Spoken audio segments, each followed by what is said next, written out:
programa Memória Agradecida e Olhar Esperançoso, que faz parte das comemorações do Jubileu de Ouro da Diocese do Rio Grande. Estamos mostrando neste programa testemunhos de pessoas que fizeram ou fazem parte destes 50 anos da Diocese do Rio Grande. É uma maneira de resgatar essa história e agradecer a todos que dela participam. Começamos o nosso programa Memória Agradecida e Olhar Esperançoso com a oração jubilar. Ó Deus, Pai de bondade que nos levas à plenitude, nós a Ti louvamos, porque por meio de Teu divino Filho, Jesus Cristo, edificaste a Igreja sobre o alicerce de Pedro, humilde pescador, escolhendo juntamente com ele outros apóstolos a segui-lo. Pela Tua palavra que nos ilumina, confiamos que também a nós é dirigido este convite. Queremos ser Teus discípulos missionários, vivendo em comunidade, num só coração. Envia-nos para que todos tenham vida e a tenham em abundância. Que Teu Espírito Santo, infundido em nós pelo batismo, nos torne Tuas corajosas testemunhas. Interceda por nós a Santíssima Virgem Nossa Senhora de Fátima. Amém. No programa de hoje teremos o testemunho da professora Nilza Rita Lourenço da Fontoura. Nascida na cidade de Pelotas, que numa carreira construída com esforço, lutas e conquistas pessoais, registra uma importante página na história da cidade do Rio Grande. A professora Nilza Fontoura tem 82 anos e tem sua história contada em paralelo com a criação da Universidade Federal do Rio Grande, FURG, e do curso de letras nesta instituição. Nilza Fontoura foi, em 1965, a primeira professora a apresentar a titulação específica para atuar no curso de letras na área de português, com graduação em letras neolatinas, obtida pela Universidade Católica de Pelotas em 1961. As atividades desempenhadas por essa professora na cidade do Rio Grande foram muito além da sala de aula, tendo ela sido agraciada com várias distinções, como, por exemplo, título de cidadã rio-grandina, patrona da Feira do Livro da FURG, medalha da Ordem de Silva Paz. É também membro da Academia Rio-Grandina de Letras. Como ser humano, Dona Nilza revela-se uma pessoa singular, sempre pronta a levar um gesto de amor, amizade, desprendimento e abnegação a todos que necessitam, através de sua atuação na Igreja Católica. Dona Nilza, nos conte um pouquinho da sua trajetória até chegar à cidade do Rio Grande. A senhora nasceu em Pelotas e depois veio para a cidade do Rio Grande. Vim para cá. Eu lecionava no Juvenal, né, contratada pelo Estado. E eu saía de manhã de casa e voltava à noite, porque não havia ponte, era a balsa. Se perdesse a balsa das 6, ela ficava lá em Pelotas, só saía às 7, eu ia chegar em casa umas 9 horas da noite. E foi assim, bastante difícil. As filhas do Dr. Hugo Dantas da Silveira eram minhas alunas. E tu foste minha aluna, tu sabes como é que eu trabalho, né? Com muita comunicação com os alunos. Não somos professor e aluno, somos amigos que estamos numa trajetória aprendendo juntos. Porque quanto a gente aprende com os alunos. É verdade. É um outro olhar, não é? E a gente está sempre aprendendo. Eu quero morrer aprendendo. Até uma história de uns homens que vinham numa estrada muito íngreme, como se fosse assim de Santos da Vitória para cá. E um deles disse assim: meu Deus, se nós sofrermos um acidente, ninguém para nos socorrer. E não é que sofreram. Aí o carona ficou para morrer. E eu disse agora que havia o hábito de as pessoas colocarem uma vela na mão de quem está morrendo, né? Era uma tradição. Eu acho que já se perdeu. E então o outro não teve dúvida, pegou uma lanterna e colocou na mão do outro. O outro morrendo e aprendendo. Nunca imaginou de morrer com uma lanterna na mão. Bem, então a vida é um eterno aprendizado. A gente aprende muito com os alunos, com os amigos, com todos. Eu tenho uma alegria muito grande de estar aqui contigo, minha ex-aluna, né? Coisa boa. E eu também, Dona Nilza, tá? Muito bom Que mesmo coisa estar com a boa. senhora. É que a gente, nesse caminhar, faz amizades. cria laços indestrutíveis, e que o tempo não termina. Então, a gente às vezes pode nem lembrar. Então, foi as suas alunas que fizeram ponte. As duas meninas, Rosana e eu não lembro o nome da outra, que disseram para o Dr. Hugo, que certamente falaram das minhas aulas, que eu sempre trabalhei com textos, tu sabes, né? Sim. E interagia muito com os alunos. E o Dr. Hugo, então, ia ser criada, precisava a Faculdade de Letras, né? Mas não havia nenhum titulado com a titulação especial para a língua portuguesa. Eram os advogados que davam. O Fogaça, o Dr. Roque Aita dava literatura, mas então certamente as meninas falaram para o pai no meu trabalho, como é normal, a gente, olha, minha professora é isso, aquilo, aquilo outro. E o Dr. Hugo então me convidou e me fez um convite irrecusável. Eu ganhava, vamos dizer que fosse hoje, 40 mil no estado, né? Ele me oferecia 120, pagava minha mudança e me providenciava uma casa aqui. Então, eu não... A senhora já era casada? Já tinha filhos, já. Então a senhora constituiu a sua família em Pelotas? Em Pelotas. E veio trabalhar em Rio Grande? Vim trabalhar aqui. Tive 2 filhos rio-grandinos, um deles já faleceu e o outro é o meu caçula. Eu tive 6 filhos. Então, eu disse para o meu marido, olha, eu recebi esse convite, se tu quiseres ir, tu vais, mas eu vou. É aquela história, que no ditado que a gente tem, né? Cavalo encilhado passa por nós uma única vez. Ou tu montas e segues em frente, ou tu perdes. E Deus me iluminou, o Espírito Santo me iluminou. Eu disse sim e vim trabalhar no Juvenal com a dona Julinha. Como eu aprendi com ela. Ela disse que eu era filha dela. Que ela gostaria de ter tido, ela só teve um filho, né? Isso. O Paulinho. Então, me sentia muito honrada. E a gente faz da sala de aula uma continuação da vida e a gente ouve, fala, faz amizades, porque muito mais do que o conteúdo a gente tem que trabalhar na formação do outro, assim como vocês me trabalharam também. A gente é um ser... É uma troca. É uma troca, em constante mutação, sempre em busca do melhor. Bem, e como é que foi assim essa sua escolha pela Faculdade de Letras? Esse seu trabalho na universidade ficou bastante tempo? Até quando? Sabe? Eu optei pelas letras em Pelotas. Eu fiz a faculdade na Católica de Pelotas, não é? Sempre gostei muito de ler, de literatura, de língua. Sempre gostei. Procurei falar corretamente. Sempre, porque eu digo, os meus filhos podem não saber o porquê, nem se tem regra ou se não tem. Mas acontece que quem ouve o certo, fala certo. E aí o certo vai se multiplicando na fala oral. É verdade. Tá? Então eles procuraram falar corretamente. Se não falavam, eu brigava. Porque a gente faz um bem falando corretamente, porque os outros, ela disse assim, será, não será, como é? E aí as coisas vão andando. Então o conhecimento não fica em nós, porque nós recebemos de graça e de graça temos de dar. Bem, e aqui em Rio Grande, como é que começou o seu envolvimento com a Igreja Católica? Foi mais na Igreja do Bom Fim que a senhora participou ativamente, Isso, né? Porque eu morei 30 anos ali, perto. Então, trabalhei muito com o Padre Décio. A adoração a Jesus sacramentado, eu que comecei ali, todas as quintas-feiras, envolvendo os movimentos da paróquia. Então, havia um cronograma, cada quinta-feira um grupo era responsável pela adoração. Isso acontecia. E o Padre Gil, assim, uma dedicação incrível também, ele passava a noite em adoração. Fechava a igreja, mas ele ficava em adoração. O Padre Gil é um homem eucarístico.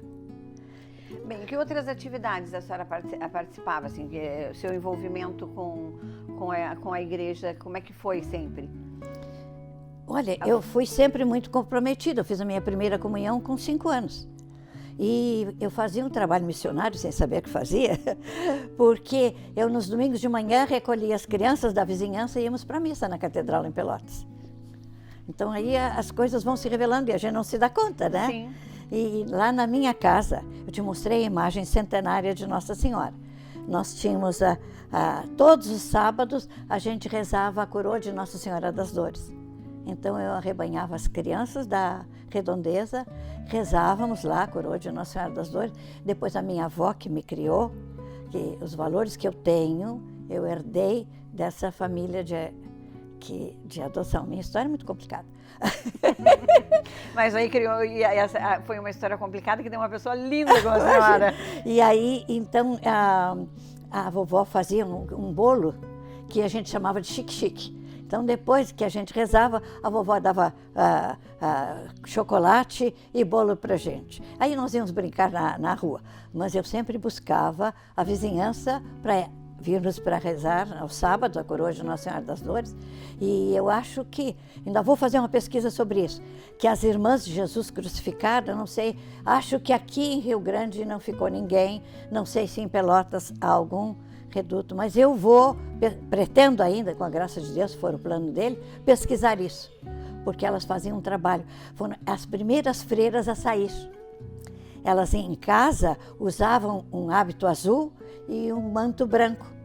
E quando saíam, usavam uma saia assim, um taier, uma saia, e eram as primeiras que iam. Então, as irmãs iam lá na casa da vovó e rezavam conosco. Bem, na igreja a senhora também participou muito dos movimentos, movimento de Emaús, com palestras. Que a sim, sempre fiz palestras. Este dom da fala, de passar essa mensagem, esse então, testemunho. sempre que me chamavam, eu trabalhava. Trabalhei bastante no Cursilho também, fiz um encontro carismático também. De tudo que a igreja ofereceu, eu procurei fazer. Depois eu passei 4 anos no Rio fazendo meu mestrado e lá me engajei também, participei da igreja, da paróquia e foi muito bom, muito enriquecedora. A gente tem para dar, mas recebe muito mais do que tem, né? É verdade. A gente tem que estar aberto. Bem, nesse tempo que a senhora se dedicou à igreja aqui em Rio Grande, nós tivemos o nosso primeiro bispo, Dom Frederico de Donê. Como é que a senhora foi o seu... uma as suas pessoa trocas, incrível. Eu perdi o meu 5º filho num acidente. Eu morava ali na Silva Paz, né? Tu te lembras do Forte Saci? Uhum. Era pegado, e havia uma cabeleireira ali, né? Então os guris estavam brincando e veio um senhor bêbado que ficou assim no poste com o carro e atropelou os 2 meninos. O filho o Nininho quebrou o braço e a perna. O traumatismo foi craniano. Então, quando eu fui no hospital, eu fiquei sabendo que se ele se salvasse, ele ficaria cego, louco, paralítico, tudo junto. Aí a minha fé vacilou. Aí fui para frente da Nossa Senhora e disse: se for para o meu filho ficar assim, eu te entrego. Faz o que tem que ser. E naquela madrugada ele faleceu. Se chamava Jaifer. E o meu filho, Jairo, disse que se tivesse um filho, que poria no menino o nome de Jaifer. Então eu tenho um neto e afilhado com o nome do meu filho. Então, além de estar na lembrança do coração, eu tenho o Jaifer para chamar. Claro. Então Deus é muito generoso conosco. Ele nos testa nunca além das forças. Ele nos dá condições de respondermos positivamente aos desafios da vida, que foram muitos, graças a Deus, porque a gente cresce com os desafios. Se sabe, a gente não tem consciência, né, na hora, mas depois a gente vê que tudo foi providência divina. E o Dom Frederico, então, ele apoiou Foi quando eu morava ali na Silva Paz, e quando eu vejo, o Dom Frederico bateu na minha porta e foi me visitar. Então foi uma coisa incrível, porque naquela época, né, ser visitada por um bispo era algo inusitado, né? Uma honraria. Eu não sabia se eu chorava, se eu sorria. E ele muito simples, né, Dom Frederico, muito pastor. Foi lá me visitar e aí aconteceu algo muito importante, que na hora a gente não dimensiona, mas que Deus faz acontecer aquilo que Ele quer. A avó do Padre Rafael, conhecia o senhor que atropelou meu filho. Ele era embarcado. E sabe como é? Quando chegam numa cidade, principalmente uma cidade portuária como a nossa, né? Eles vão para os bordéis e fazem coisas. Então, ele tinha bebido, estava dirigindo embriagado. Aí a avó do padre Rafael foi lá conversar comigo, dizer que esse homem não conseguia comer, dormir de remorso e que queria me pedir perdão. Porque, quem sou eu para não perdoar alguém se Deus nos perdoa tudo e sempre, né? E eu disse, mas eu que não me oporia a recebê-lo. E a minha família não queria. Eu disse, não, como é que eu não vou receber uma pessoa que quer me pedir perdão? Eu não sou ninguém para não perdoar, se Deus nos perdoa sempre. Então ele foi um momento assim muito triste. Ele, eu acho que chama-se Roberto. Ele se ajoelhou nos meus pés, beijava meus pés, pedia perdão. Eu disse, não, a única coisa que eu lhe peço é que nunca mais dirija embriagado. Ele estava embriagado. Uhum.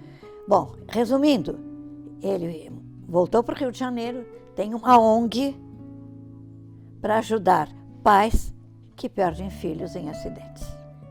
Olha só, viu? Então Deus tem os seus caminhos. O meu filho faleceu em dezembro e eu soube em janeiro que uma senhora tinha perdido uma filha atropelada na praia. E eu queria tanto ajudar essa senhora, mas não conhecia, não sabia. Bom, dando aulas em março, eu levei a telha de vidro. E comentei. E aí, quando terminou a aula, disse uma aluna assim para mim, posso conversar com a senhora? Pode. Disse, a senhora iria visitar uma pessoa que perdeu uma filha no cassino, num acidente, e que vive fechada em casa, não permite que abram janelas, os filhos, ela não fala com ninguém, entre aspas, está enterrada viva. Não, se tu me levas lá, ela disse, não, ela é minha vizinha. Encurtando a história, nós as duas passamos a ajudar pessoas, mães que perdiam filhos em acidentes.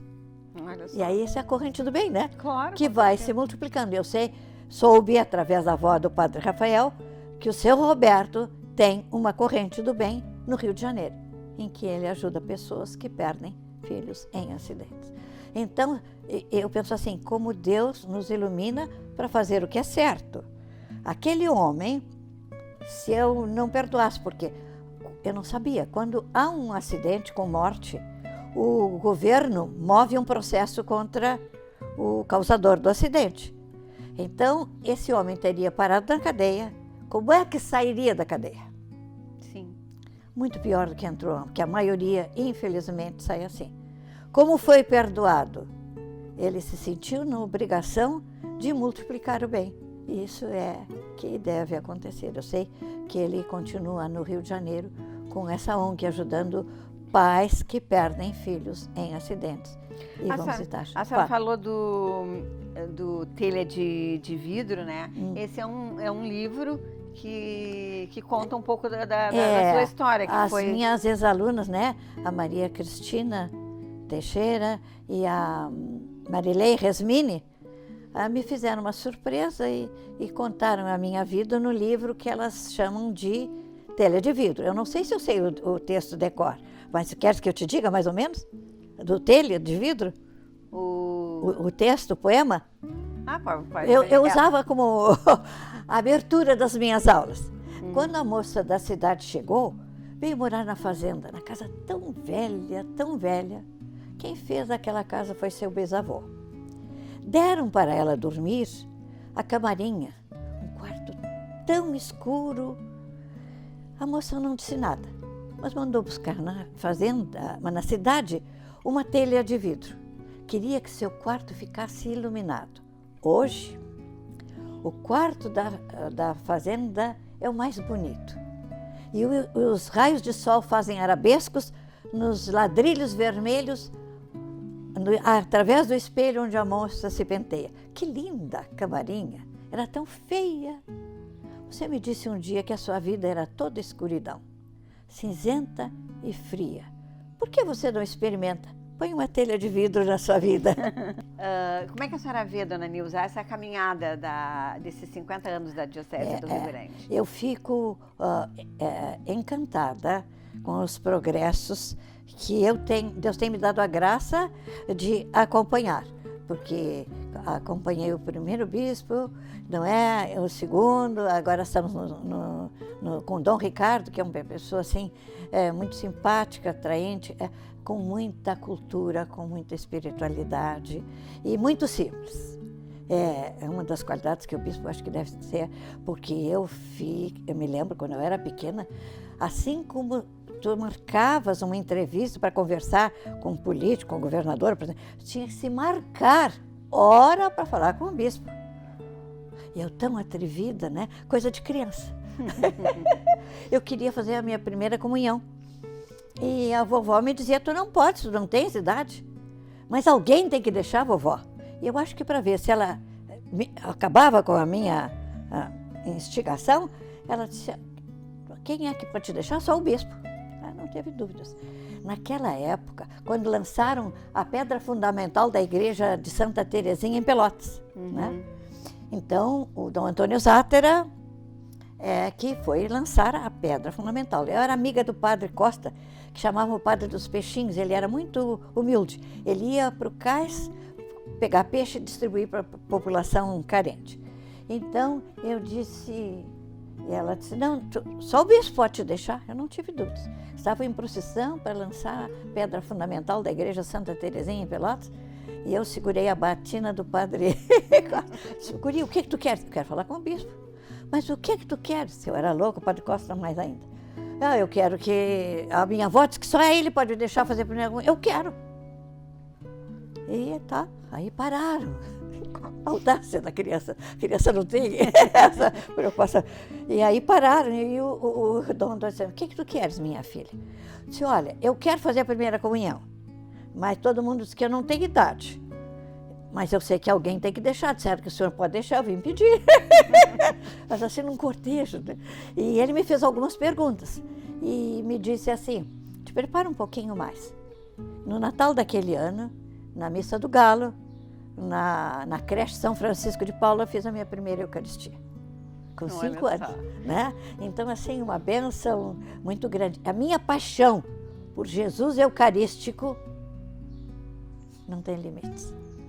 A gente vê a senhora eu sou apaixonada por ele. Né? E eu comungava diariamente. Agora, com tudo isso, né? É mais difícil. Mas não perco a oportunidade. Ontem mesmo nós fomos à missa aqui, orando por nossos filhos, né? E agora, sexta-feira também tem a primeira sexta-feira do mês, se Deus quiser, eu vou. Dona Nilza, e a esperança, assim, como é que a senhora coloca ela na sua vida? O que a senhora diria para a esperança? Eu sou uma pessoa de esperança. Tenho certeza que nunca Deus me testou, nem vai me testar, além das minhas forças. Eu já disse para os meus filhos, é lógico que o dia que eu for chamada, eles vão sentir, porque é a mãe que se vai, a presença física.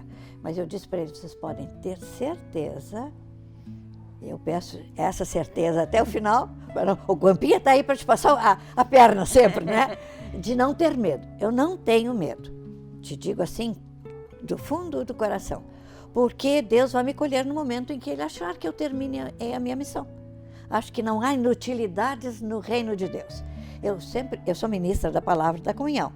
E um dia eu fui numa casa de uma pessoa, uma senhora, que o marido não falava, não ouvia, não comia, tudo era injetável. E eu senti que ela disse aquilo com muito carinho. Por que Deus não se lembra dele? Ele não toma parte de nada. E o Espírito Santo me iluminou, que às vezes eu sou boca aberta. Ia dizer tal coisa, não disse. Eu disse, olha, no mínimo dos mínimos, ele ainda está vivo, porque ele ajuda a manter 3 famílias. As cuidadoras da noite, da manhã e da tarde. Então não há inutilidades no reino de Deus. Tudo é aprendizado. Se a gente não tem olhos para aprender, que pena. Mas se a gente aprende, cresce. Então eu digo para os meus filhos, pode ser que na hora eu tremo a perninha. Mas agora, de sã consciência, eu não tenho medo. A hora que Deus me chamar, eis-me aqui, Senhor. Dona Nilza, então, para a gente terminar o nosso programa, né, que a gente teria muita coisa para conversar, porque a senhora é um testemunho, né? Sempre tem palavras maravilhosas para dizer e com certeza, né, tocar o coração de todas as pessoas que vão ver o nosso programa. Mas a gente gostaria que a senhora deixasse essa mensagem final, né, desses 50 anos da Diocese, né, para todas as pessoas que estão, né, recordando esses momentos, né, e agradecendo por ter participado e vivido esses 50 anos da Diocese do Rio Grande. Eu quero agradecer a Deus por ter me trazido para Rio Grande. Eu me sinto rio-grandina, não sou de nascimento, mas de coração sou rio-grandina. Amo Rio Grande, tudo que aqui acontece, o povo é muito acolhedor, e então eu sou muito grata, que me oportunizou uma série de coisas, inclusive eu tenho 2 filhos rio-grandinos. Um deles é o Jaifer, que o Pai do Céu já levou. O sofrimento nos amadurece, nos faz crescer. Então, na hora que a gente está sofrendo, a gente treme a perninha, mas depois a gente vê quanta coisa boa através do sofrimento. Deus não faz sofrer ninguém, não permite que ninguém sofra, se não tem por trás um plano maior, para que cada um de nós, através da dor, das dificuldades, dos problemas, dê o salto de qualidade na vida. E eu espero saltar até o fim. Nos fale, então, alguma coisa para o pessoal da Diocese do Rio Grande sobre essa mensagem que a gente vai levar para o pessoal. Na minha vida, a minha força é Jesus Eucarístico. Essa presença real. O Padre Gil me ajudou muito, que a gente fazia adoração todas as quintas-feiras. Fizemos 30 anos de adoração no Bonfim. Os movimentos todos participando, e eu sei que o Padre Gil passava a noite em oração. Então isto é muito importante, é nos darmos conta de que Jesus está vivo entre nós, através da Eucaristia.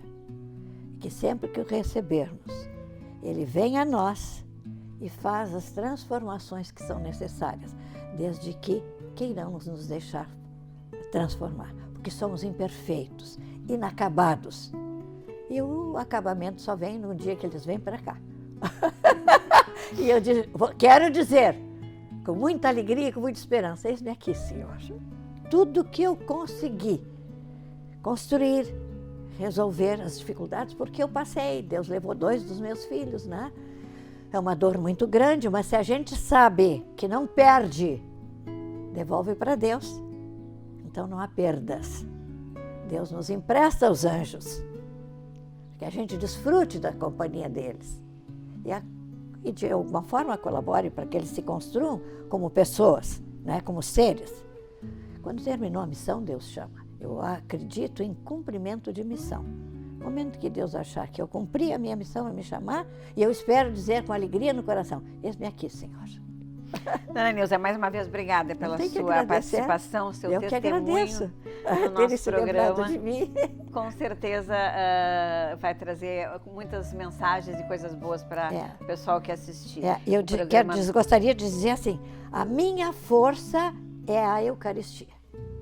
Passei muito, sofri muito na vida, mas Deus me manteve de pé através do seu Filho Jesus, vivo e verdadeiro, na Eucaristia. Tá certo. Obrigada, então, mais uma vez, pela sua participação no programa Memória Agradecida e Olhar Esperançoso, que está, então... Obrigada, eu agradeço, porque se comemorando alguma coisa que eu disse puder ajudar alguém, e que eu gostaria de passar, assim, essa certeza de Jesus vivo na Eucaristia. Nunca ninguém está sozinho, se não quiser ficar. Jesus está aqui, no meio de nós. Ele está no meio de nós, sua igreja, povo de Deus. Ele está no meio de nós, sua igreja, povo de Deus. Sempre, em toda parte, conosco está o Senhor. Caminho, verdade e vida, conosco está o Senhor.